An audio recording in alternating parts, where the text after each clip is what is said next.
Pessoal, dando início a mais um programa Contrato Social Podcast, dessa vez com o nosso amigo, convidado especial, Vitor Kobayashi. Vitor, seja muito bem-vindo ao nosso programa Contrato Social Podcast. Muito obrigado, Thomas. É um prazer enorme estar aqui com vocês hoje. Eu que acompanho todo esse seu trabalho, o trabalho aqui do Contrato Social. Muito obrigado aí pelo convite. Fazer aqui uma breve explanação. O Vitor Kobayashi é uma das lideranças da comunidade oriental, asiática, japonesa, também chinesa. Ele é administrador, empreendedor social, relações governamentais, consultor de projetos, fundador do Instituto Paulo Kobayashi, Vitor, e diretor da Abrazel. E a gente começa aqui com uma pergunta para você. A gente sabe que a gente tem muitos telespectadores que são jovens empresários, jovens advogados, pessoas que querem entender aí as pessoas que já estão no mercado de trabalho. E a gente queria entender como é que foi a sua trajetória profissional e como é que você decidiu fundar o Instituto Paulo Kobayashi. Bom, eu comecei minha trajetória desde que eu nasci. Basicamente que meu pai, Paulo Kobayashi, foi um político muito tradicional em São Paulo, né? E ele era professor do Colégio Objetivo, ele era professor de cursinho pré-vestibular. Ele era professor de geografia. Professor de geografia. Geografia, então ele dava geografia no cursinho Santo Inês, depois ele foi para o cursinho Objetivo e era um dos baluartes do Colégio Objetivo, bem no começo dos cursinhos pré-vestibular. Então, ele foi um dos principais professores, coordenador do Objetivo, teve diretor do Objetivo, e aí ele começou aí sua carreira política, isso na década de 60, 70. Ele se elegeu pela primeira vez pelos ex-alunos, pelos alunos, como professor do Objetivo, em 1974. E foi o ano que eu nasci, no mesmo mês da primeira eleição dele. Eu nasci dia 12 de novembro e meu pai foi eleito pela primeira vez deputado estadual dia 15 de novembro, 3 dias depois. Então, por isso que eu chamo Victor, de Vitória. Eu sempre acompanhei, desde criança, os passos políticos de Paulo Kobayashi, que era professor, sempre militou na educação, era do movimento de educação, pró-educação, e acabou desenvolvendo toda uma carreira política, militando em prol da educação de São Paulo. Então, Vitor, desde o início da sua... Quando você nasce, você já vê toda essa trajetória do seu pai. Sim, daí eu fui e acabei me desenvolvendo nisso, me formei em administração de empresas. De 4 em 4 anos eu sempre participei das campanhas políticas dele, desde as primeiras, de criança em comitê, indo em comícios, indo em carreatas, e depois acabei acompanhando de perto. Até porque, para você acompanhar um político de perto, ou você acompanha ele ou você não vê ele praticamente em casa, porque ele estava sempre na rua, estava sempre nos eventos, em visitas no interior. Então eu acabei, quando um pouco mais velho, acabei acompanhando ele nisso. Eu me formei em administração de empresas, trabalhei em banco, trabalhei em empresas de internet, mas acabei me voltando para essa parte de acompanhar ele também na esfera política. Vitor, falando em empreendedorismo social, a gente sabe que você é um craque no assunto. E a pergunta para você é o seguinte: quais foram esses principais desafios que você enfrentou na sua jornada? E como empreendedor social, como é que você superou todas essas barreiras? A expectativa diante do filho de um político bem relacionado, tudo, então as expectativas são sempre altas. né? O pessoal Uma pressão espera já, que né? já tem uma pressão. O pessoal espera que você seja tão bom quanto o seu pai, né? Porque você vem aí de um berço político, tudo. Então a expectativa já vinha enorme. Uhum. Então no começo eu era bem, né, meio travado, né? Nos primeiros discursos, que meu pai acabou sendo vereador, deputado estadual, deputado federal. Né? E quando ele foi para Brasília, a gente viu esse momento de que ele ficava metade do tempo em Brasília, metade do tempo aqui.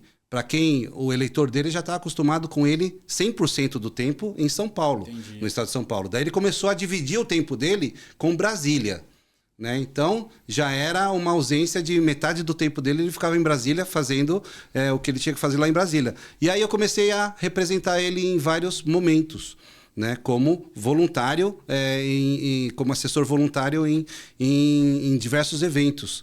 E aí o pessoal, opa, filho do Paulo Kobayashi, o Paulo Kobayashi é o melhor orador, né, de São Paulo, de não sei o que tal, então vamos ver o discurso dele. Então eu já travava logo no começo. Daí eu tive que ir acostumando, na prática mesmo, falar, opa, deixa essa responsabilidade, né, não ficar muito nas minhas costas e eu ter a minha própria identidade. Né? Isso aí, mas por muitos anos isso me seguiu. Eu sempre fiquei à sombra. Mas, como meu pai era muito, muito bem relacionado, muito conhecido, todo mundo gostava muito dele, tanto os partidos de esquerda, quanto do centro, quanto de direita, ele transitava em tudo quanto é esfera, né? Eu acabei também aprendendo muito com isso. Vitor, hoje no mercado de trabalho e das empresas, muito se fala em ESG, né? Essas questões ambientais, das questões socioeducacionais para os empresários. Quais são os conselhos que você daria para as empresas ou para quem quer iniciar uma carreira no empreendedorismo social? O empreendedorismo social hoje está muito, muito em evidência. Né? A gente vê aí aqueles movimentos de... Hoje, se você tem um produto de qualidade, né, cada vez mais com investimentos, você compra ou contrata profissionais para ter uma qualidade igual. Né? Preço, hoje a concorrência por preço está muito forte. Então, talvez por centavos de diferença, você perca uma venda para um outro concorrente. Então, assim, tá equalitária. Então, hoje você tem, né, produto, preço, e aí os diferenciais acabam sendo o que o produto, o que aquela empresa faz de diferente para a nossa sociedade. Aí entra o empreendedorismo social. Né? Ele faz aí um trabalho, a empresa faz um trabalho de responsabilidade social governamental, apoia projetos na comunidade onde a empresa está inserida, com profissionais capacitados na educação, no trabalho social, em assistência social, né? Com idosos, com crianças carentes. Então, isso faz com que o consumidor tenha também uma certa experiência melhor. Fala, opa, essa empresa ajuda a gente a acabar diferenciando e escolhendo essa marca para consumir. Então, essa responsabilidade social hoje está muito em evidência e os profissionais acabam também sendo escolhidos por essas grandes empresas na base do currículo. Então, hoje não adianta você ser só formado numa faculdade ou pós-graduado, você acaba também tendo esse mesmo diferencial. O que você tem no seu currículo que pode ser um diferencial? Hoje, a segunda língua não é mais um diferencial. Todo mundo fala inglês, todo mundo fala espanhol. A terceira língua já é um diferencial. Né? Uma quarta língua, a terceira. Então, acaba o trabalho social, de empreendedorismo social, de você se voluntariar também para projetos sociais, é a mesma coisa. Então, hoje muita gente me pergunta o que é importante colocar no meu currículo. Eu que estou começando agora, importante você colocar até o trabalho social que você faz na igreja, né? Na comunidade de bairro, na associação de comunidade de bairro, no evento social que você tem no bairro. Então, tudo isso Quer dizer, é já importante. começa, né, Vitor, ali onde você mora, naquele bairro onde você está, aquela inserção para ajudar o bairro. Sim, né? O pessoal quer pessoas que não sejam somente alienados ou o básico do básico, sejam proativas, trabalhem com equipe, e hoje trabalho social você só faz em equipe, né? Então isso que é importante todo mundo fazer um pouquinho da sua parte. Vitor, você falou agora aí da sua experiência, da sua trajetória, também da trajetória do seu pai, que você acompanhava ele para cima e para baixo. Uhum. E aí a pergunta que a gente quer fazer também é em relação à experiência, né? As pessoas que você você conheceu, quais foram as pessoas que te influenciaram também? Se você pudesse falar para os nossos telespectadores as pessoas que foram te moldando a ser o que você é hoje. Olha, primeiro, né, eu não posso deixar de agradecer hoje o meu pai, né, por ter feito isso. A gente percorre o Brasil todo com os projetos em Brasília, tudo, e todo mundo lembra. Meu pai faleceu já 20 anos atrás, mas o que abre de portas o nome dele é incrível. Porque, né, governador já foi aluno dele, já foi colega dele, muitos políticos, né? Então, Paulo Kobayashi sempre foi um espelho, né? Para mim, ele sempre foi o meu, né, a pessoa que eu sempre me espelhava, né? E outros, né, políticos, na época, meu pai foi fundador do PSDB, né? Ele foi o fundador do PSDB. Foi um dos fundadores do PSDB. Então, Mário Covas sempre foi uma referência, Fernando Henrique, né? André Franco Montoro, todos esses a gente cresceu acompanhando. Eu mesmo cresci acompanhando os trabalhos do Bruno Covas, né? A gente também militava nos Tucaninhos. Então, assim, foi com esse pessoal que a gente aprendeu um pouquinho e se relacionou. Vitor, a gente tem um segundo bloco aqui, mas antes de ir para o segundo bloco, eu queria que você indicasse um livro, um documentário, um filme para a nossa audiência. E aí no segundo bloco você responde. Eu vou pedir para que a nossa produção solte a vinheta.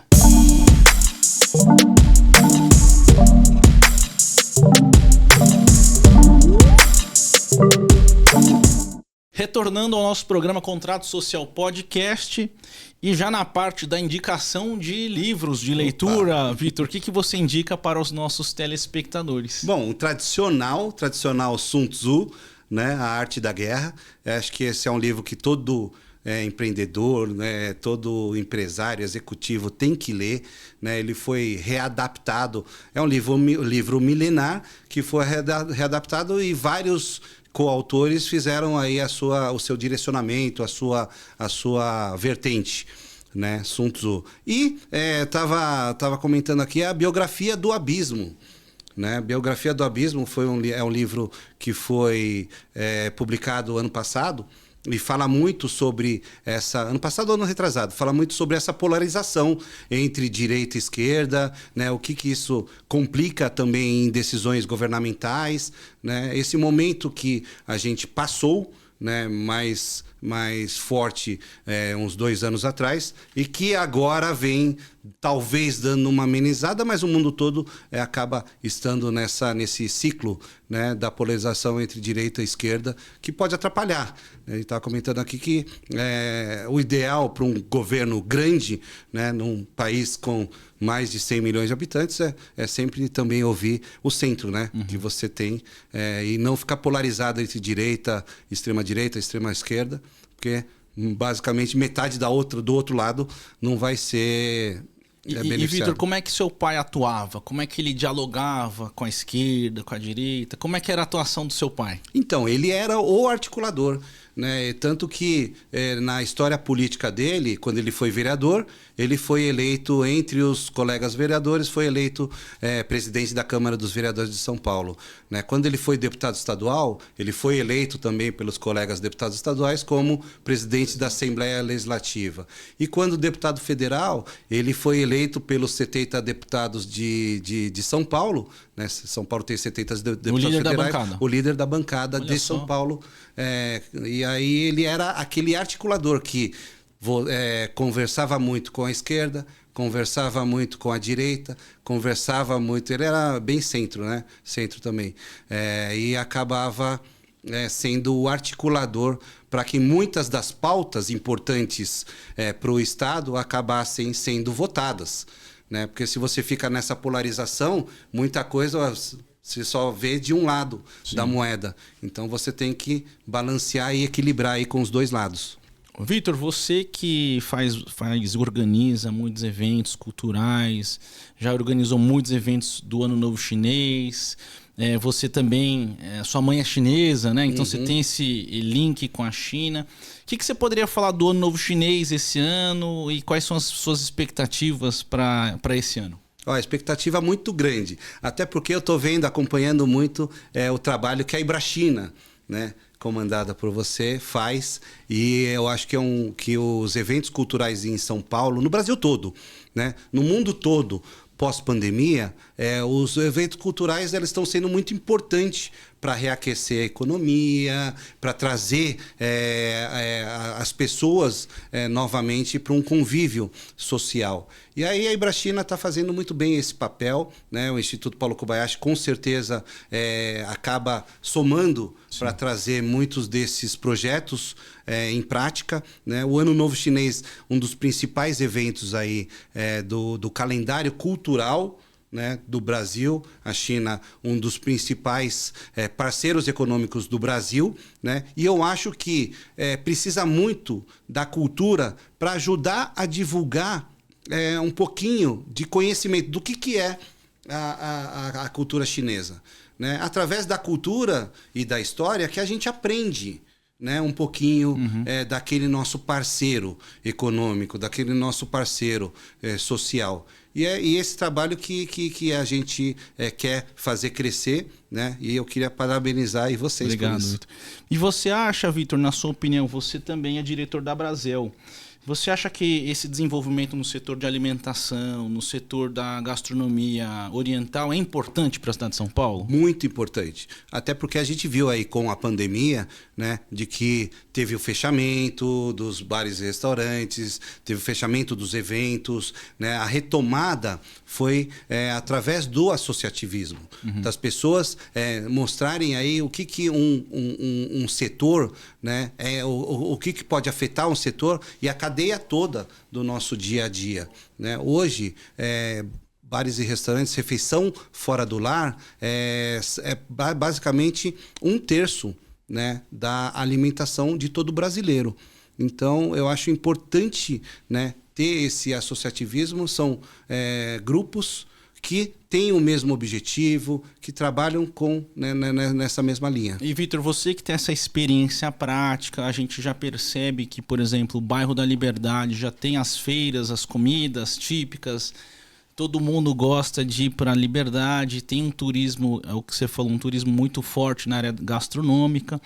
Como é que você vê esse turismo e como é que isso pode ser potencializado, né? Eu cito um exemplo, a cidade de São Paulo, a Prefeitura de São Paulo está pensando na Liberdade também como um circuito turístico, fecha algumas ruas para ter mais pedestres andando naquela região e dando mais segurança. Você acha que é importante para que aquela região se desenvolva, que também tenha a colaboração do poder público? Com certeza. São Paulo virou uma cidade de serviços, né? Então, a cultura, o turismo de negócio é muito importante nisso. E a Liberdade é basicamente o primeiro distrito, o primeiro bairro que foi reconhecido como bairro turístico de São Paulo. Daí a gente tem outros, tem o bairro do Bexiga, onde tem a forte cultura italiana, o Brás, né? E outros também, mas o Bom Retiro. Então, eu acho importantíssimo esse papel que a Liberdade faz como polo turístico, né, onde ele agrega aí gastronomia, agrega o comércio. Hoje a gente vê finais de semana que vem ônibus de fora para fazer turismo, city tour na Liberdade, né, em outros bairros. Eu acho importantíssimo, gera muita economia, né, nisso. Vitor, você sendo um grande defensor da educação, da pauta da cultura, esporte, como é que essas áreas se interconectam com as suas iniciativas no Instituto Paulo Kobayashi? Então, eu acho que a gente sempre tem que estar acompanhando o governo, né? A gente divide a nossa sociedade em 3 setores. O primeiro, que é o primeiro setor, é o governo, o segundo setor, as empresas, e o terceiro setor, que somos nós, onde a gente complementa essas ações governamentais. O governo não consegue fazer tudo sozinho, né? Que ele precisaria fazer, e ele traz aí o terceiro setor para complementar essas atividades: educação, saúde, turismo, meio ambiente, assistência social, né? E então é nessa estrutura que a gente entra. Se o governo está caminhando por um lado, o terceiro setor tem que complementar para fazer com que isso amplie e chegue na ponta final, que é o cidadão beneficiado. O cidadão aí que... Vitor, você nos ajudou a estruturar o ano passado os projetos de Lei Rouanet, foi um projeto muito importante. E esse ano agora teremos o Ano Novo Chinês, né? De novo, agora com o espetáculo Cores da China, que será no Teatro Gazeta, no dia 8 de fevereiro de 2025. Como é que você vê essa questão da integração cultural e o que você pode falar para os nossos telespectadores desse ano, que é o Ano da Serpente? Então, nossa, hoje eu vejo aí que a importância de você mostrar essa tradicional cultura milenar, né? A cultura chinesa, ela tem muitas nuances, né? Tem muito com que as pessoas aprenderem aqui no Brasil, né? E vocês estão de parabéns, né? Tem o Teatro Cores da China agora no Teatro Gazeta, vocês estão indo para Campinas, Exato. Estão indo para Salvador, né? Teve ano passado em Brasília. Eu acho que quanto mais isso for disseminado, melhor aí para ampliar ainda os laços de amizade entre os dois países e descendentes também dessa cultura. Vitor, eu estou vendo aqui o horário, mas antes da gente terminar aqui o nosso podcast, foi rápido, a gente queria aqui fazer a pergunta dos seus planos do futuro, né? Quais são os seus planos para o futuro, tanto no âmbito profissional, pessoal, e como é que você pretende continuar contribuindo para a nossa sociedade? Então, essas ações, né, o planejamento é ampliar essas ações aí do terceiro setor, do Instituto Paulo Kobayashi, né? Eu não saio candidato, eu não saio na política, mas acabo querendo colaborar, né, com essas missões governamentais para acabar ampliando essa esfera, né, indo para outros estados, né, mantendo e ampliando essas ações culturais através desses projetos sociais. Vitor, qual o recado que você quer dar aqui para os nossos telespectadores do nosso contrato social? Eu queria parabenizar vocês pelo trabalho. Eu acho que é um trabalho aí importantíssimo que vocês fazem, né? Pega aí o empreendedor social, o empreendedor nato, né? O político. É importante a gente divulgar todo esse trabalho. Eu queria agradecer e parabenizar todos vocês por esse trabalho. Obrigado, Vitor Kobayashi. Eu quero agradecer a todos vocês que participaram, estão aqui no nosso programa, nessa nossa audiência super importante. E mais uma vez agradecer o Vitor Kobayashi, que aqui deu uma aula, falou da sua trajetória, falou da trajetória do Paulo Kobayashi, que inclusive tem um auditório Paulo Kobayashi na Lesp, quem quiser conhecer. E eu quero agradecer o Vitor aí pela parceria do Instituto com o nosso Instituto Ibrachina, Vitor. Então fica aqui nosso agradecimento em público e de forma muito especial e carinhosa. Muito obrigado, Thomas. Muito obrigado à equipe, né? Paulo Matias e Maltinha e todos que participam desse programa, do Contrato Social. E estamos aqui para desenvolver projetos, né? Isso que é o nosso objetivo, né? Sempre em parceria aí com o segundo setor, o terceiro setor, né? O governo, para ampliar a atuação e os beneficiados também. É isso aí, pessoal. Até o próximo programa Contrato Social Podcast.